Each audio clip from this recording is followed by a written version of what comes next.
우리가 세상을 살다 보면 대가 지불 없이 승리한 사람이 없고 성공한 사람이 없다, 그렇게 생각합니다. 위대한 일들을 진행한 사람들을 보면은 또 다 대가 지불이 있었다, 그게 상응하는 수고가 있었다는 것을 깨닫게 되죠. 요즘에 코로나19 상황이 오랫동안 지속이 되면서 특별히 의료계에서 수고하는 많은 분들의 헌신 우리가 기억하고 또 감사해야 되겠고, 그분들을 위해서 기도해야 될 줄 믿습니다.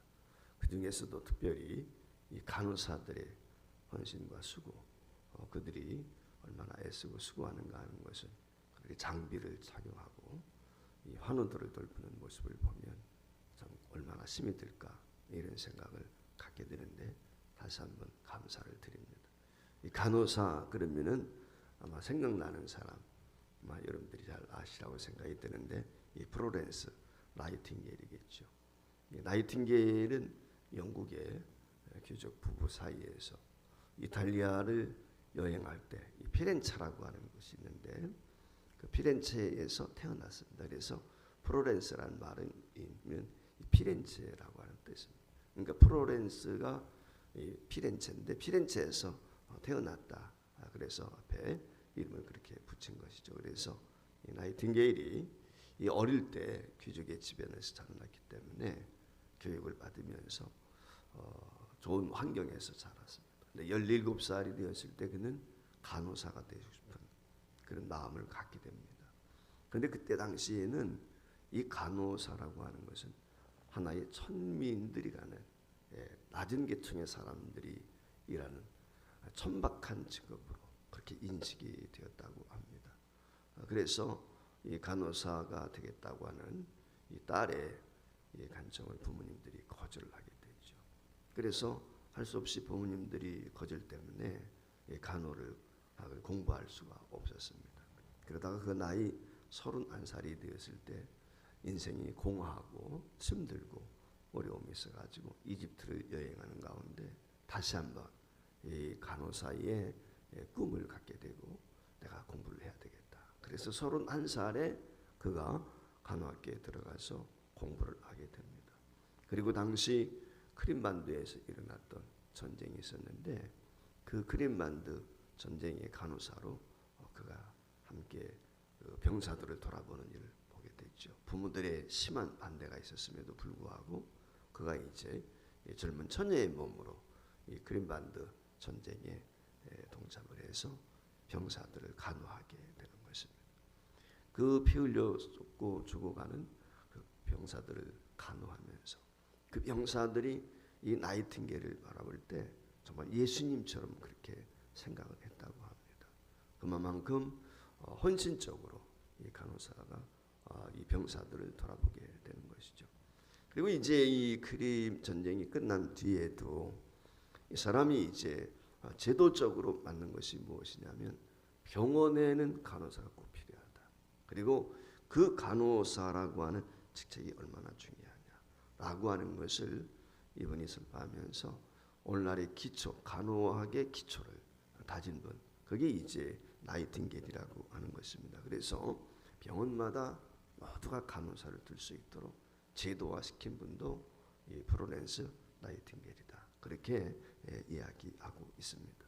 그가 이제 세상을 떠나게 되었을 때 그의 위대한 업적을 기억해서 영국의 유명한 웨스트민스터 사원에 그의 시신을 안장하겠다라고 이야기하니까 난 그런 사람이 되지 못한다 라고 하면서 가족묘에 자기를 묻어줄 것을 부탁을 했다고 합니다. 오늘날 이와 같이 그 간호사들의 헌신과 수고를 우리가 기억하는데 그 다리 역할을 한 사람이 누구냐? 바로 플로렌스 나이팅게일이다 라고 하는 것이죠. 이 말씀을 드린 이유는 다른 데 있는 것이 아니고 하나님은 은혜와 사랑으로 우리 인간을 만드셨죠. 창조하셨어요. 아담과 하와를 지으셨는데 이 아담과 하와가 따먹지 말라는 선악과를 따먹었다. 그 선악과를 따먹게 됨으로 인해서 하나님의 진노 아래 놓이게 되고 결국은 우리에게 죽음이 오게 되죠. 에덴 동산에서 쫓겨나게 되는 것입니다. 늘 말씀을 드리는 것처럼 에덴 동산에서 쫓겨난다는 것은 영적인 죽음, 하나님과의 단절 아니겠습니까? 그런데 하나님께서는 그 우리 인간을 사랑하셨어요. 불쌍히 여기셨단 말이죠. 그래서 그 에덴 동산에서 인간을 쫓아내길 때 그저 내보내는 것이 부담이 되었든지 오늘 여기 성경에 나와 있는 것처럼 옷을 입히셨다. 한 번에 옷을 지어서 에게 입히셔 가지고 에덴 동산에서 나가도록 했다라고 하는 것을 여기 말씀을 하고 있습니다. 문제는 뭐냐면 옷이라는 게 그냥 되는 게 아니거든요. 특별히 오늘 여기 가죽 옷을 이야기하거든요. 이 가죽 옷을 만들기 위해서 가죽을 제공해야 될 동물이 필요했던 것이죠. 그러니까 이 인간을 보호하기 위해서 또 다른 동물이 애매하게 인간의 죄 때문에 죽어가야 되는 그런 말씀이 오늘 여기 본문에 기록이 되어진 것이죠. 그래서 오늘 본문에 나와 있는 것처럼 여호와 하나님이 아담과 그의 아내를 위하여 가죽 옷을 지어 입히시니라 그렇게 말씀을 했어요. 오늘 이 말씀 속에 하나님께서 우리에게 주시는 은혜가 있는데 첫 번째 그것이 무엇이냐면 사람을 사랑하시는 하나님의 은혜를 우리가 경험하게 되는 거죠. 하나님께서 죄는 미워하신단 말이죠. 선악과 따먹지 말라고 그랬는데 그걸 따먹었어요. 마귀란 놈에게 쏘가가지고 그것도 마귀가 어떻게 했습니까? 우리가 잘 아는 것처럼 내가 하나님같이 된다. 내가 창조주같이 된다. 이게 말이 안 되는 거잖아요. 피조물이. 그런데 마귀의 유혹에 넘어가가지고 그 선악과를 따먹었단 말이죠. 하나님께서 보실 때 그 마음의 아픔이 얼마나 컸을까? 배신감이 얼마나 컸을까? 이런 생각을 우리가 한번 가져보게 되거든요. 그럼에도 불구하고 하나님께서는 이 아담과 하와를 에덴 동산에서 내보내시면서 그저 내보내지 아니하시고 오늘 이와 같이 옷을 지어서 그를 입혀가지고 내보내시는 것을 보게 되는 것입니다. 오늘 여기 말씀에 나와 있는 것처럼 하나님께서 친히 가죽 옷을 지으셨다. 그렇게 말씀을 하거든요. 여러분 가죽 옷을 하나 만들기 위해서 어떻게 해야 될까요? 물론 하나님은 전능자이기 때문에 우리 인간이 생각하는 방법이 아닌 다른 방법을 시도하셨는지는 모르겠지만은 동물이 죽어야 되지요. 동물을 잡아야 돼. 잡는 것으로 끝나지 않지 않습니까? 옷을 입기까지는 그것을 말려가지고 그 사람 몸의 사이즈에 맞게끔 말이죠. 제단을 해야 되고 손수 지어야 된단 말이죠. 오늘 여기 하나님께서 그와 같이 손수 가죽 옷을 지으신 것으로 그렇게 표현을 했습니다. 친히 가죽을 벗기시고 가죽을 말리시고 가죽을 지어서 바느질을 해가지고 그래서 아담과 하와를 입히셨다. 그렇게 오늘 성경이 말씀을 하고 있는 것입니다. 이것이 바로 하나님의 사랑이죠. 죄를 지은 그 사람을 볼 때 하나님의 마음이 아프죠. 그런데 그를 에덴 동산에서 쫓아낼 수밖에 없는데 그 아픔 때문에 그 긍휼하심 때문에 하나님께서 가죽 옷을 지어 입혀서 보내시는 이 하나님의 사랑, 이 사순절을 보내면서 바로 하나님의 은혜, 하나님의 사랑을 우리가 깊이 깨닫는 사순절이 되었으면 좋겠습니다. 성도가 사람이 사람답게 성도답게 되어지는 것은 다른 데 있지 않습니다. 하나님의 사랑과 은혜를 깨닫는 것이죠. 하나님께서 이와 같이 우리가 죄를 지었다고 하나님이 외면하셨다면 어떻게 되었을까? 그냥 내버려 두고 끝났다면 어떻게 되었을까?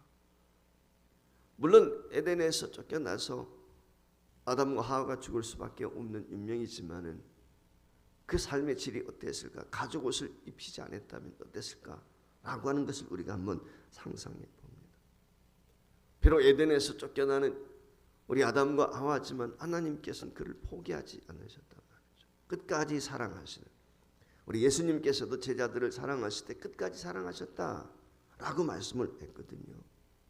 바울 선생님도 우리에게 말씀하시기를 사랑의 빛 외에는 지지 말라라고 말씀을 했는데 오늘 우리가 이 주님의 사랑 이런 마음으로 과연 지금까지 살아왔는지 우리가 사순절을 통해서 하나님의 사랑 이것을 다시 한번 깨닫고 그 하나님의 사랑을 닮아서 우리도 이웃을 사랑하고 원수까지도 우리 주님의 사랑하라고 그랬는데 이 사랑을 실천할 수 있는 사순절이 되었으면 좋겠다.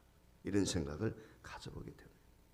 우리 주변에 힘들고 어려운 분들이 있을 수 있고 우리 스스로도 힘들고 어려울 수 있지만 이와 같은 상황에서 이 사순절의 의미를 다시 한번 깨닫고 주님의 사랑을 회복하고 그 사랑에 감전되어져서 실천하는 성도가 될 수 있기를 주의 이름으로 축복합니다. 또 하나 우리가 본문 말씀을 통해서 깨닫게 되어지는 것이 있습니다. 이 가죽 옷은 무엇을 상징하느냐? 두 번째는 바로 예수 그리스도의 죽음을 예표한다는 것입니다. 우리가 잘 아는 것처럼 가죽이라고 하는 것은 그냥 되어지는 것이 아닙니다.